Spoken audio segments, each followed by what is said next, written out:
Bom, então vamos iniciar o nosso conteúdo de hoje. Qualquer dúvida que você tenha ao longo da minha explicação, pode me interromper pelo chat, pelo microfone, tá? Fique à vontade em relação a isso, tá? Bom, na aula de ontem nós comentamos sobre 3 pontos, né, principais relacionados a termos e expressões, mais especificamente da parte de termos possessivos, né? Nós vimos que para você falar que algo pertence a alguém, nós temos algumas maneiras. A primeira é através dos adjetivos possessivos, a segunda através dos pronomes possessivos e a terceira através da utilização do apóstrofo. Tá? Foram esses 3 pontos principais da aula de ontem. Hoje eu vou começar com vocês propriamente a nossa parte de vocabulário. Agora a gente começa a mergulhar de cabeça nessa parte, tá? Bom, a gente começa hoje falando acerca da palavra destino, certo? Destino, em inglês, nós podemos falar de 2 formas, através de 2 palavras, o fate e o destiny. O fate e o destiny, tudo bem? Fate e destiny. Qual a diferença de fate e de destiny? Quando você vai utilizar fate, quando você vai utilizar destiny? Você vai utilizar quando você quiser. São palavras sinônimas com o mesmo nível de formalidade, então você não precisa utilizar um se preocupando se você vai ser mais ou menos formal. Tanto fate quanto destiny são sinônimos para destino, são palavras diferentes que significam a mesma coisa, possuem o mesmo nível de formalidade, tá? Então eu digo the best fate, ou seja, o melhor destino, o melhor destino. Mas eu também poderia dizer the best destiny, já que destiny e fate são sinônimos. Eu digo your destiny waits for you. Your destiny waits for you. Ou seja, seu destino aguarda ou seu destino espera por você. Ou poderia dizer your fate waits for you, já que destiny e fate são sinônimos. It is the same thing to say fate or destiny.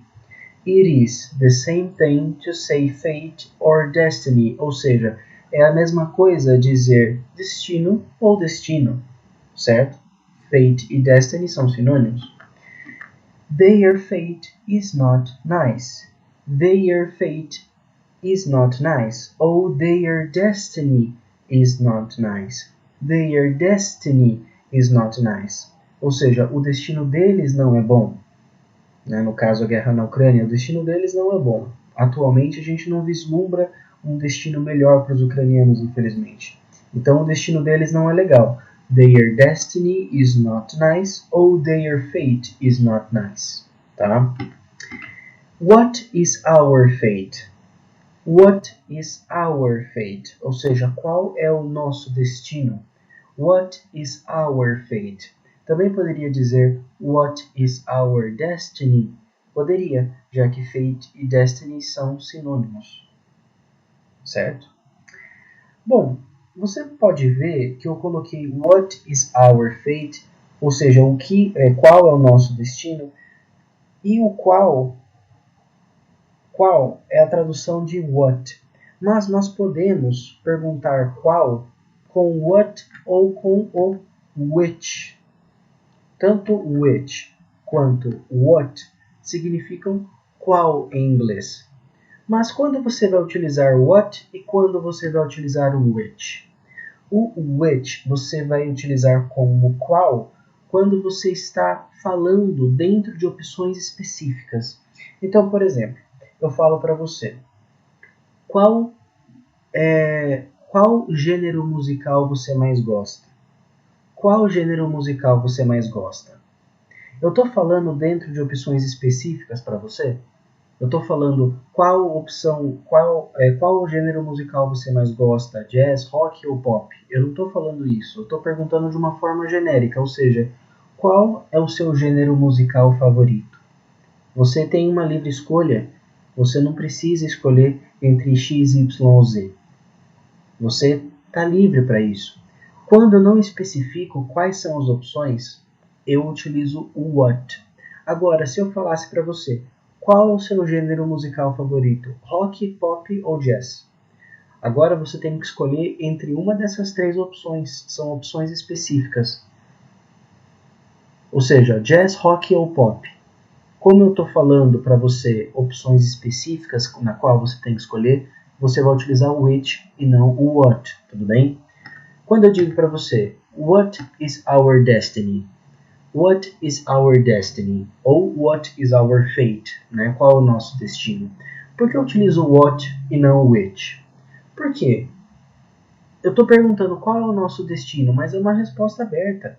Não estou falando para você, por exemplo, qual é o nosso destino? Viajar, trabalhar ou dormir? Não estou falando para você escolher entre opções específicas. Estou perguntando de uma maneira genérica.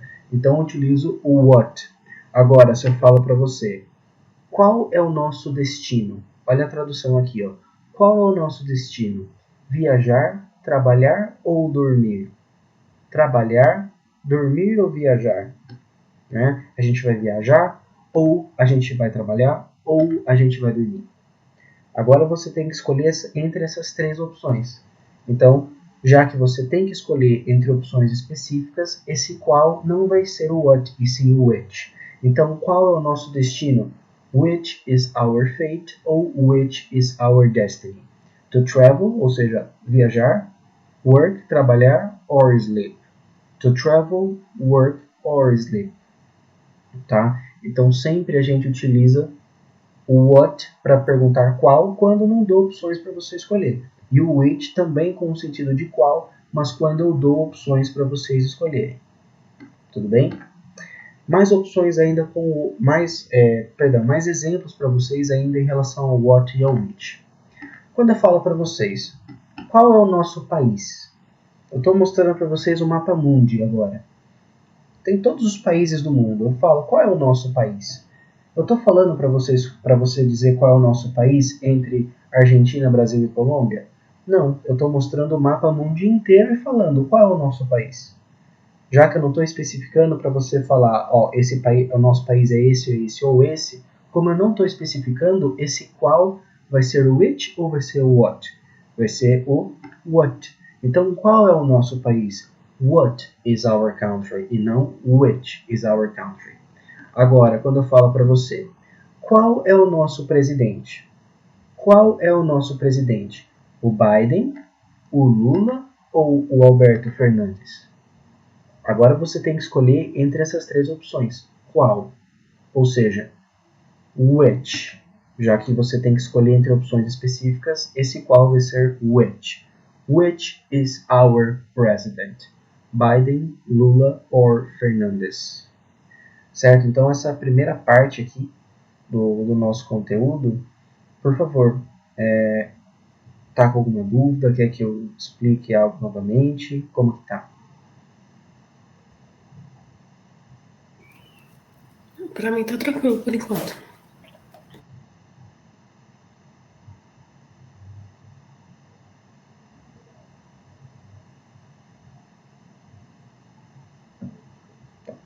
Tassiana, Evaldo?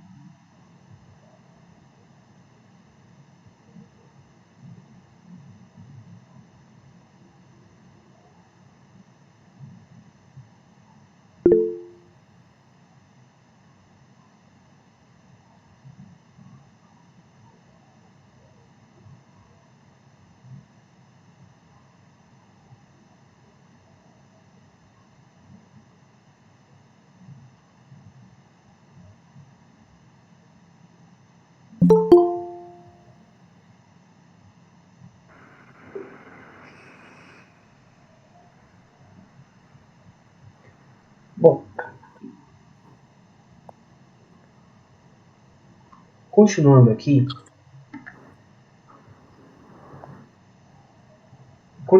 com a nossa aula, nós temos o papel de protagonista, tá? Papel de protagonista é diferente de protagonista. Por quê? Quando eu falo papel de protagonista, eu não falo como uma característica de alguém. Né? Porque quando eu digo ele é o protagonista é uma característica dele, certo? Agora, quando eu falo papel de protagonista, não é uma característica dele, mas sim a função que ele desempenha, tá? Então, você sabe que protagonista em inglês é protagonist. Protagonist, tudo bem? E papel de protagonista é lead role, e é muito importante que você saiba essa diferenciação. Lead role é papel de protagonista. Então você vai falar que alguém desempenha o papel de protagonista e não que alguém é o papel de protagonista. Não, as pessoas são protagonistas, ou seja, protagonist. Agora, se você quer falar que alguém desempenha o papel de protagonista, você vai dizer lead role. Lead role. Tudo bem? Então, sempre com o play, tá? Play é o verbo to play serve tanto para você falar brincar, tocar um instrumento ou desempenhar um papel teatral, artístico. Então, you can play the lead role. Sempre play com lead role, ou seja, you can play the lead role. Você pode desempenhar o papel de protagonista, tá? Play the lead role. Play the lead role é desempenhar o papel de protagonista. Então, you can play the lead role. Você pode desempenhar o papel de protagonista. Ou, you play the lead role here. You play the lead role here. Ou seja, você desempenha o papel de protagonista aqui. She played the lead role last weekend. She played the lead role last weekend. Ou seja, ela desempenhou o papel de protagonista no último final de semana, last weekend, tá? Can we play the lead role in a movie? Can we play the lead role in a movie? Ou seja, nós podemos desempenhar o papel de protagonista em um filme? Can we play the lead role in a movie? Nós podemos desempenhar o papel de protagonista em um filme? Quando eu digo para você, to play the lead role, you need to do it right. Né? Como, por exemplo, o Sylvester Stallone nesse filme de comédia chama Corre Senão a Mamãe Atira, em português, claro. Então, to play the lead role, you need to do it right. Ou seja, para desempenhar o papel de protagonista, to play the lead role, you need to do it right. Você precisa fazer isso certo, fazer isso da maneira certa. Is he playing the lead role there? Is he playing the lead role there? Ou seja, ele está desempenhando no gerúndio playing, o ing traz essa ideia de gerúndio. Is he playing the lead role there? Ou seja, ele está desempenhando o papel de protagonista ali, certo? They are playing the lead role in Europe. They are playing the lead role in Europe. Ou seja, eles estão desempenhando, they are playing, eles estão desempenhando o papel de protagonista na Europa. They are playing the lead role in Europe. Certo? Então, se você quer falar que alguém está desempenhando, playing the lead role. Desempenhou, play it. Play it, the lead role. Só coloca o verbo to play no passado. Certo? Como eu disse, se você quer falar que alguém é o protagonista, então ele é o protagonista do filme, ou ela é a protagonista do filme, você vai utilizar o protagonist sempre com o verbo to be. Então, I am the protagonist, you are the protagonist, she is the protagonist. Tá? Agora, se você quer falar que alguém desempenha o papel de protagonista, você vai utilizar o lead role junto com o verbo to play, certo? Então, ó, quando eu digo para você, ele é o protagonista no filme, o Stallone. Ele é o protagonista no filme, no Rocky, esse aqui é o Rocky 3. Ele é o protagonista no filme, certo? Eu vou dizer he is the protagonist ou he is the lead role. Se eu disser he is the lead role, vai ter o sentido de ele é o papel de protagonista? Na verdade não, né? Ele não é o papel de protagonista, ele é o protagonista. Protagonista, nesse caso, sempre com o verbo to be. Então não é he is the lead role, mas sim he is the protagonist. He is the protagonist in the movie. Tá? O lead role vai ter o sentido de papel de protagonista. Uma pessoa não é o papel de protagonista, essa pessoa desempenha o papel de protagonista e você utiliza para deixar claro o verbo to play. Agora, se você quer falar que alguém é o protagonista, você vai utilizar o protagonist junto com o verbo to be, am, are ou is. Na continuidade, nós temos o Brian Fraser, e eu coloquei para contextualizar com a seguinte frase: para desempenhar o papel de protagonista, você precisa ser bom. Né? O Brian Fraser, que teve a carreira ressuscitada com o filme A Baleia recentemente. Né? Então, para desempenhar o papel de protagonista, você precisa ser bom. Ou seja, para desempenhar o papel de protagonista, eu digo to play the protagonist ou to play the lead role. Papel de protagonista é lead role. Já protagonista é protagonist e você utiliza com o verbo to be, he, como aqui no caso do he is. Agora, o papel de protagonista é lead role, então você não vai dizer to play the protagonist, mas sim to play the lead role, you need to be good. To play the lead role, you need to be good. Tá? Para desempenhar o papel de protagonista, você precisa ser bom. Tá? Continuando aqui, nós temos o pocketful. Pocketful. Tá? Nós podemos traduzir esse pocketful, né, esse adjetivo pocketful, como bolso cheio ou grande quantidade de alguma coisa. Tá? Você quer falar que alguém tem uma grande quantidade de algo, você vai dizer pocketful. Tá? Então, a pocketful of money. A pocketful of money. É pocketful. Tá? A pronúncia é pocketful. Pocketful. Pocketful. Então, a pocketful of money, ou seja, um bolso cheio de dinheiro ou uma grande quantidade de dinheiro. Tá? Uma grande quantidade de dinheiro. A pocketful of money.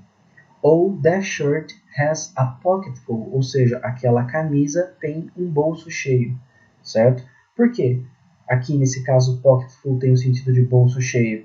Tem sentido dizer que aquela camisa tem uma grande quantidade? Grande quantidade do quê? Não. Nesse caso, somente de bolso cheio, é o único sentido, né? Aquela camisa tem um bolso cheio. That shirt has a pocketful. Mas em 99% das vezes, pocketful vai significar grande quantidade de alguma coisa e não bolso cheio. A pocketful of dollars. A pocketful of dollars, ou seja, uma grande quantidade de dólares. Tá? A pocketful in the pant. A pocketful in the pant. Né? Ou seja, uma grande quantidade na calça. A pocketful in the pant. Ou uma grande quantidade na jaqueta. A pocketful in the jacket. Ou uma grande quantidade na mala, a pocketful in the luggage, certo? He has a pocketful of money.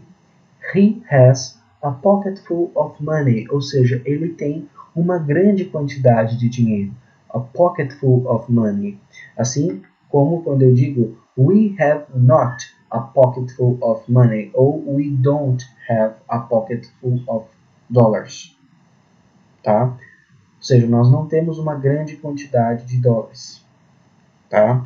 To buy that jacket, you need to have a pocketful of money. To buy that jacket, para comprar aquela jaqueta, you need to have a pocketful of money. Você precisa ter uma grande quantidade de dinheiro. Certo? Um exemplo com música que tem nela pocketful e que está com o sentido de grande quantidade. Uma música do Genesis chamada Jesus He Knows Me, do álbum We Can Dance, um álbum de 91, bem mais no fim da carreira deles. But I can get you a pocketful of miracles. If you promise to be good, try to be nice. Ou seja, but I can get you a pocketful of miracles. Ou seja, mas eu posso te arranjar uma grande quantidade de milagres. A pocketful of miracles. Uma grande quantidade de milagres. Tudo bem? Pocketful of miracles. Grande quantidade de milagres. Certo? Então, pocketful, dependendo do contexto, vai ter o sentido de grande quantidade ou de bolso cheio. Mas bolso cheio é muito específico, né? Quando eu falo that shirt has a pocketful, como foi no slide passado. Né? Mas aqui é um exemplo muito específico. 99% das vezes, pocketful significa grande quantidade. Certo? Bom, continuando com o conteúdo de hoje, nós temos o a. Esse a é de a algo em algum lugar. Né? Se eu quero falar, por exemplo, a no sentido de tem, de ter algo. Né?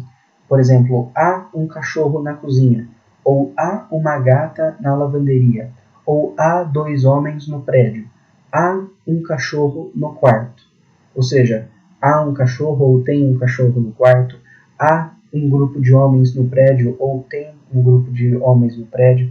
Tanto há quanto tem esse sentido de haver, né, de ter, né? E nós podemos dizer tanto there is ou there are. There is ou there are, no sentido de tem e de há, certo? Quando que nós utilizamos o there is? Quando nós queremos dizer que só há uma coisa. E o there are quando tem 2 ou mais coisas, ou seja, quando está no plural, quando tem mais coisas do que apenas uma. Por exemplo, se eu quero falar que tem uma maçã. Tem uma maçã no meu quarto. There is an apple in my bedroom. Ou tem uma maçã na cozinha. There is an apple in the kitchen. Tem uma maçã na cozinha. Ou há uma maçã. There is an apple. Há uma maçã. Ou tem uma maçã. Só que se eu quero dizer, por exemplo, que há maçãs, eu vou dizer there are apples. Há maçãs. Tem maçãs na cozinha. Mais de uma maçã. There are apples. Quando eu digo, por exemplo, there is a car in the garage. Tem um carro na garagem. There is a car in the garage.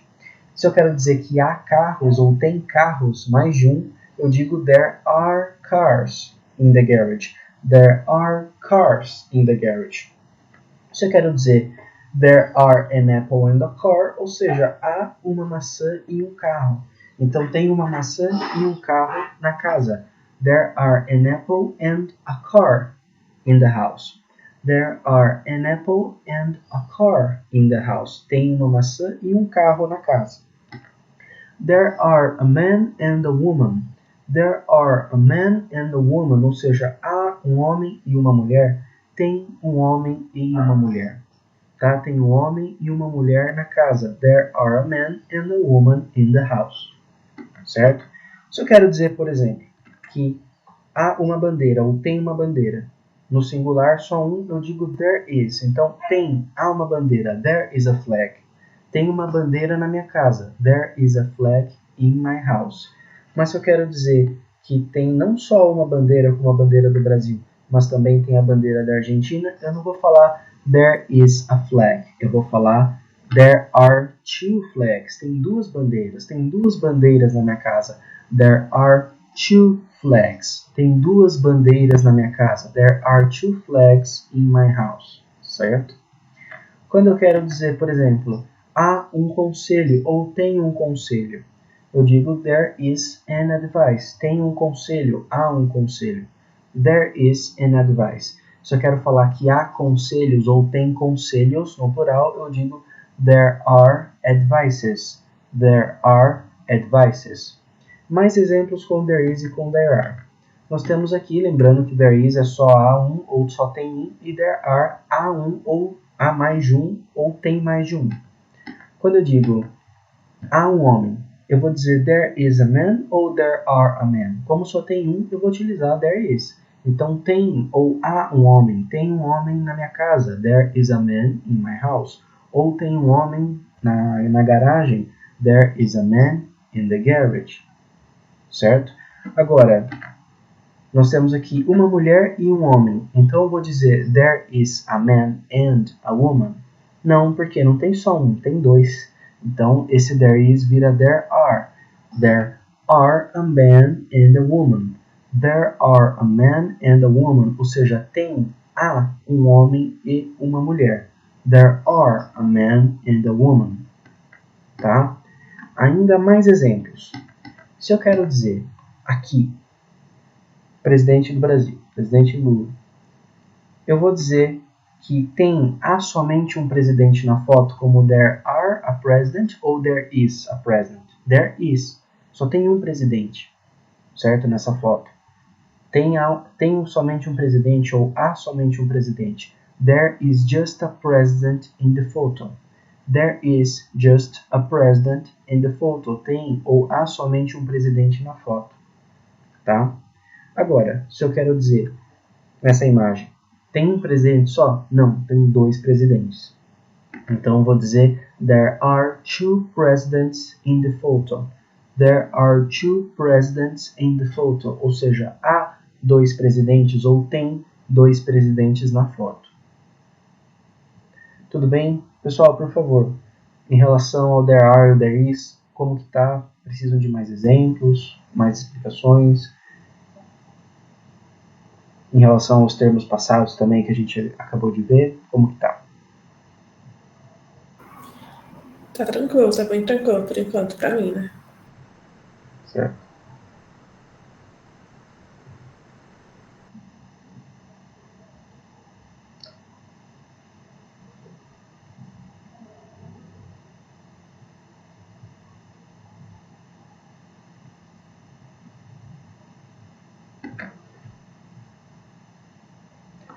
Continuando com o nosso conteúdo, nós temos o for good. O for good significa de forma definitiva, quando nós queremos falar que algo aconteceu e que não vai mudar, né? Ou seja, o que aconteceu já definiu, está de forma definitiva, nada vai mudar, nada vai fazer diferente. Tá? Mas a gente utiliza para definir situações permanentes em inglês. Tá? Então, por exemplo, they left here for good. They left here for good. Ou seja, eles deixaram aqui de forma definitiva. Eles saíram daqui de forma definitiva. We will not stay here for good. We will not stay here for good. Ou seja, eu falo que eu me mudei para uma casa, mas eu digo, eu não vou ficar nessa casa de forma definitiva, eu vou mudar no futuro. Então, nós não vamos ficar aqui de forma definitiva. We will not stay here for good. Quando eu digo Stallone will live in USA for good, ou seja, o Stallone vai viver nos Estados Unidos de forma definitiva, ele não vai se mudar de lá, já está definido. Tá? Então, Stallone will live in USA for good, de forma definitiva, isso não vai mudar. Tá? Quando eu digo he will be the president for good, he will be the president for good. O Kim Jong-un, como eu já dei exemplo na aula passada com ele, né? Que ele é o presidente, ele é o ditador, ele é o símbolo religioso, ele é a justiça, ele é tudo na Coreia do Norte. Lá ele vai ser presidente para sempre. Não vai mudar isso. Quando ele morrer, ele sim. Mas até lá não. Então ele vai ser o presidente de forma definitiva. Percebe que eu não estou falando que ele vai ser presidente eternamente, porque um dia ele vai morrer, certo? Mas enquanto ele estiver vivo, de forma definitiva ele será o presidente. He will be the president for good, de forma definitiva. Ou he will be playing in Europe for good, né? Ou seja, ele vai estar jogando na Europa de forma definitiva, certo? Isso não vai mudar. He will be playing in Europe for good. Will Russia take over Ukraine for good? Will Russia take over Ukraine for good? Uma explicação aqui complementar da aula, não é o objetivo principal. Take over é uma expressão que significa tomar conta, dominar. Então, will Russia take over Ukraine for good? Ou seja, a Rússia vai dominar a Ucrânia de forma definitiva? Will Russia take over Ukraine for good? Então, for good são coisas que ocorrem de forma definitiva, tá? E que não há alteração. Só que há uma diferença muito importante quando eu digo que algo é definido, uma situação está de uma forma definitiva. Há uma diferença disso para quando eu digo que algo é eterno, que uma situação ficará eternamente de um jeito. Então não confunda a utilização do for good com forever. O que significa forever? O forever significa eternamente. O for good é de forma definitiva e o forever é eternamente. Você consegue perceber que o forever traz uma carga emocional muito maior que o for good. Tanto que eu coloquei essa observação para vocês no material de revisão. Quando eu digo, por exemplo, I will not live forever. I will not live forever. Ou seja, eu não vou viver para sempre. Ou seja, eu não vou viver eternamente. Eu vou morrer um dia, então eu não vou viver eternamente. I will not live forever. Então, eternamente é forever e de forma definitiva for good. Então você não pode dizer, por exemplo, que o Kim Jong-un vai ser o presidente eternamente, porque um dia ele vai morrer. Então dizer he will be the president forever é errado. Você tem que dizer he will be the president for good. Você não pode dizer, por exemplo, que o Stallone vai viver nos Estados Unidos forever. Ou seja, Stallone will live in USA forever. Porque um dia ele vai morrer. Certo? Mas enquanto ele não morrer, a situação é definida. For good. Tudo bem? Não esqueça que, além disso, além dessa diferença de eternamente de forma definitiva, o forever traz uma carga emocional muito maior. Como, por exemplo, he will love her forever. He will love her forever. Ou seja, ele vai amar ela para sempre, ou seja, eternamente. Tá vendo que aqui é uma carga emocional, muito sentimental, muito maior. They are in our hearts forever. Outro exemplo também. They are in our hearts forever. Ou seja, eles estão em nossos corações para sempre. Eles estão em nossos corações eternamente. We wish he was here forever. Os fãs do Michael Jackson poderiam, por exemplo, dizer isso. Nós gostaríamos que ele estivesse aqui para sempre. We wish he was here forever. Certo? Nós queríamos que ele estivesse aqui para sempre. Para sempre. We wish he was here forever. Né, eternamente, para sempre. We wish she was here forever, Whitney Houston.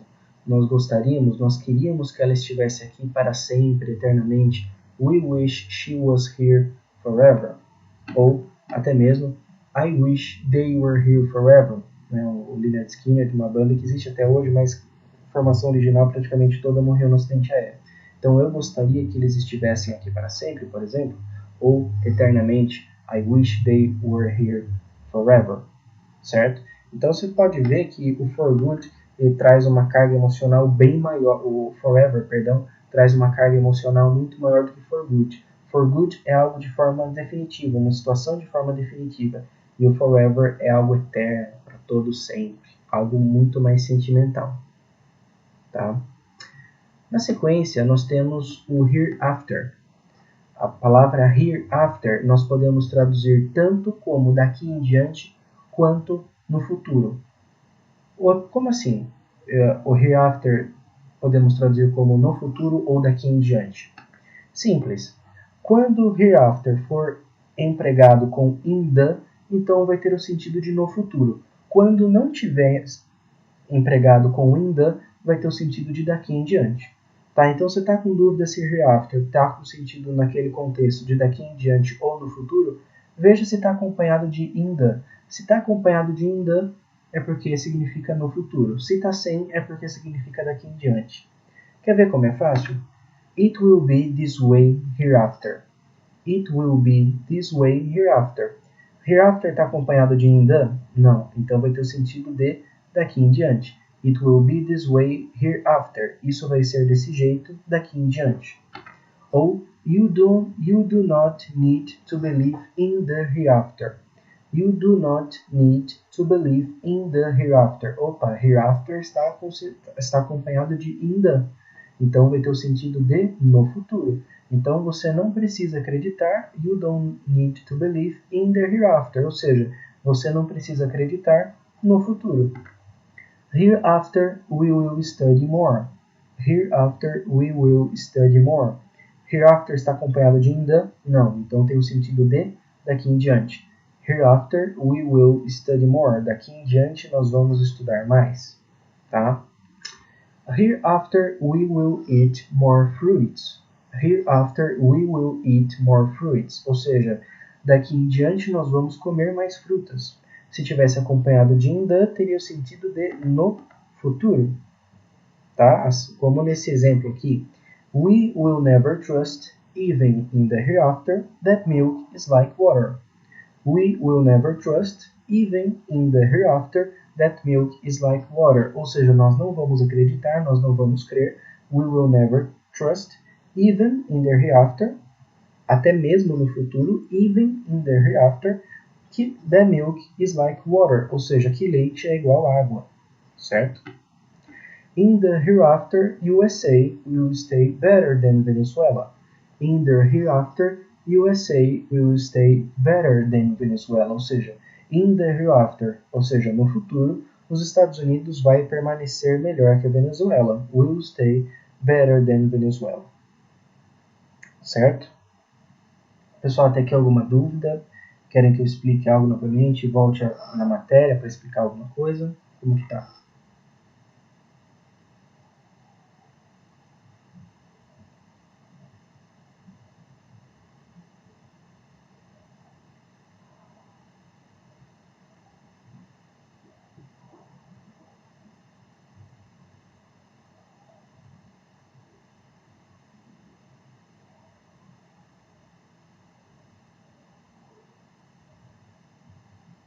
Tá.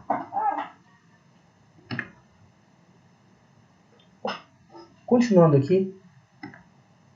Hereafter, Europe is not the same. Hereafter, Europe is not the same. Ou seja, daqui em diante, a Europa não é mais a mesma. Is not the same. Por que aqui daqui em diante? Porque se hereafter tivesse acompanhado de in the, seria no futuro. Então, in the hereafter seria no futuro. Como nesse caso aqui. In the hereafter, Putin will still isolated. In the hereafter, Putin will still isolated. Ou seja, no futuro, in the hereafter, Putin vai continuar isolado. Mesmo que a guerra da Ucrânia acabe hoje, a Rússia vai ter isolado, o Putin vai ter isolado. Muito difícil isso ser desfeito, pelo menos aí nos próximos 10, 15 anos. Então, in the hereafter sempre significa no futuro. Sem in the hereafter significa daqui em diante. Continuando, nós temos aqui o na calada da noite, que é in the dead of night. A expressão na calada da noite é in the dead of night em inglês. Então, quando eu digo in the dead of night, monsters comes up, significa na calada da noite, os monstros aparecem. Monsters comes up, tá? Monstros aparecem. Se você, por exemplo, quer dizer o homem aparece, the man comes up. Ou ele aparece, he comes up. Ele aparece de noite, he comes up in the night, por exemplo. Então, na calada da noite, os monstros aparecem. In the dead of night, monsters comes up. She disappeared in the dead of night. She disappeared in the dead of night. Ou seja, ela desapareceu na calada da noite. She disappeared in the dead of night. We cannot see anything in the dead of night. We cannot see anything in the dead of night. Nós não conseguimos ver nada na calada da noite. Was this photo taken in the dead of night? Was this photo taken in the dead of night? Ou seja, essa foto foi tirada na calada da noite? Was this photo taken in the dead of night? Ou até mesmo, in the dead of night, we can hear and see missiles in Kyiv. In the dead of night, we can hear and see missiles in Kyiv. Ou seja, na calada da noite, in the dead of night, we can hear and see missiles in Kyiv. Nós podemos ouvir e ver mísseis em Kiev, tá? Kiev em inglês se escreve Kyiv, tá? Kiev se escreve Kyiv, tá? É muito comum nos noticiários em inglês vocês verem isso, Kyiv. Porque como eu digo sempre, aqui no Brasil, a guerra na Ucrânia não é tão noticiada quanto a gente pensa se comparado lá fora. Então, se você abrir aí o The Guardian, o BBC, a CNN, vai estar lá, Kyiv, K-Y-V. In the dead of night, cats are not sleeping, ou seja, na calada da noite, os gatos não estão dormindo. Cats are not sleeping, tá? In the dead of night, they still fighting. In the dead of night, they still fighting. Ou seja, na calada da noite, eles continuam lutando. A guerra na Ucrânia continua de noite, de madrugada, não muda nada. In the dead of night, na calada da noite. Agora, um exemplo com música, eu trago a música In the Army Now, do Status Quo. Né? Shots ring out in the dead of night. Shots ring out in the dead of night. Ou seja, tiros ecoam, shots ring out in the dead of night, na calada da noite. Certo? Dando continuidade na nossa aula, nós temos o me dedico. Se eu quero falar que eu me dedico a algo, eu vou utilizar o get my back junto com o into. Lembra que nós vimos ontem justamente acerca dos termos possessivos? No começo de frase, nós dizemos my, your, his, her, our, their. Não é à toa. Se eu quero falar que eu me dedico, eu digo get my back. Se eu quero falar que você se dedica, eu vou dizer you get your back. Quero dizer que ele se dedica, he gets his back. Ela se dedica, she gets her back. Nós nos dedicamos, we get our back. ou eles se dedicam, they get their back. Vamos utilizar sempre os termos possessivos como se fosse no começo de frase, lembra? Os termos possessivos que utilizamos nos começos de frase é my, your, his, her, our, their, certo? Então, por exemplo, I get my back into my family. Como eu coloquei aqui, get my back sempre com into, tá? Então, eu me dedico à minha família. I get my back into my family. Eu me dedico à minha família. I get my back into my family. Eu me dedico à minha família. Eu me dedico ao meu trabalho. I get my back into my job. Se eu quero falar que ele se dedica aos filhos dele, he gets his back into his kids. He gets his back into his kids. A gente utiliza os termos possessivos que estudamos ontem agora. Então, sempre a gente utiliza os termos possessivos os mesmos do que nos começos e meio de frase, que é o my, o your, o his, o her, o our, o their. No final de frase é o mine, o yours, o hers, mas a gente não utiliza eles aqui. Só os que utilizamos nos começos das frases, tá? We get our back into our lives. We get our back into our lives. Ou seja, nós nos dedicamos às nossas vidas. Into our lives. He got his back into his family. Passado de get é got. Então, ele se dedicou à família dele. He got his back into his family. Poderia ser também ela se dedicou à família dela. Ou seja, she got her back into her family. Tá? They got their backs into their job. They got their backs into their job. Ou seja, eles, os Beatles, se dedicaram ao trabalho deles. They got their backs into their jobs. Tá? Se eu quero dizer, por exemplo, they got their backs into their jobs também, agora com essas pessoas, né, esses trabalhadores, eram os que atuavam contra a peste negra. Então, eles se dedicaram à vida deles, eles se dedicaram ao trabalho deles. Né? They got their backs into their jobs. Agora, essa imagem de um soldado ucraniano, ele foi a primeira pessoa a receber uma medalha de honra nessa guerra. Né? Ele se explodiu junto com uma ponte para impedir que os russos passassem lá por uma cidade. Então, ele se dedicou ao trabalho dele. He got his back into his job. He got his back into his job. Ele se dedicou ao trabalho dele. Se fosse eu me dediquei ao meu trabalho, seria I got my back into my job. Tá? Continuando aqui, nós temos o estar em luto, o estar enlutado, que é o mourning.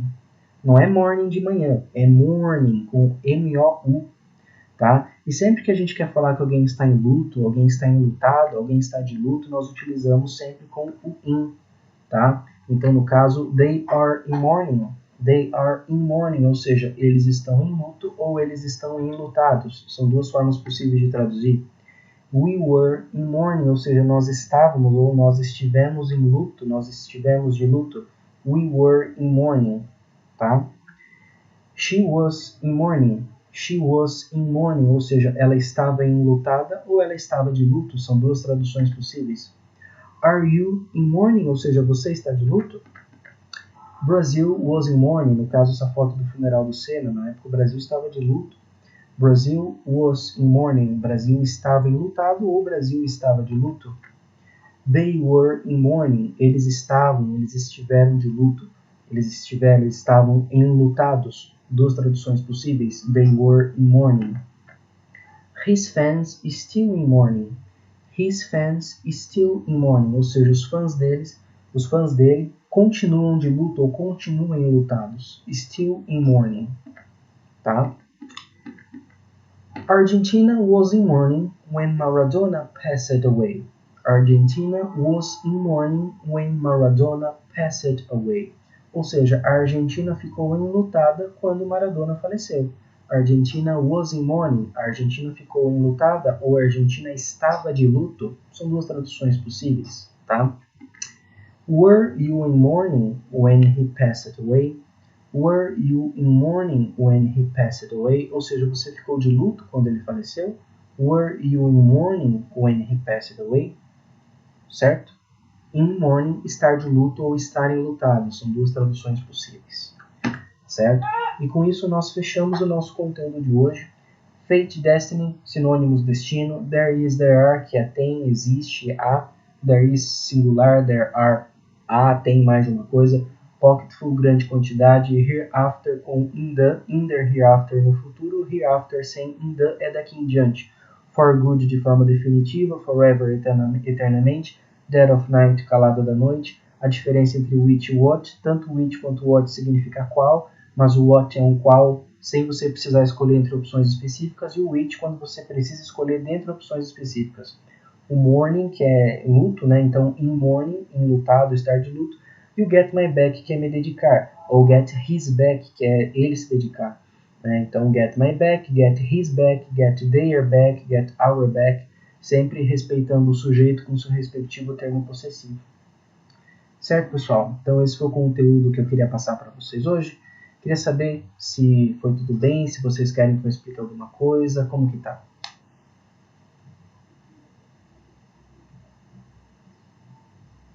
Tranquilo, agora estudar para fixar.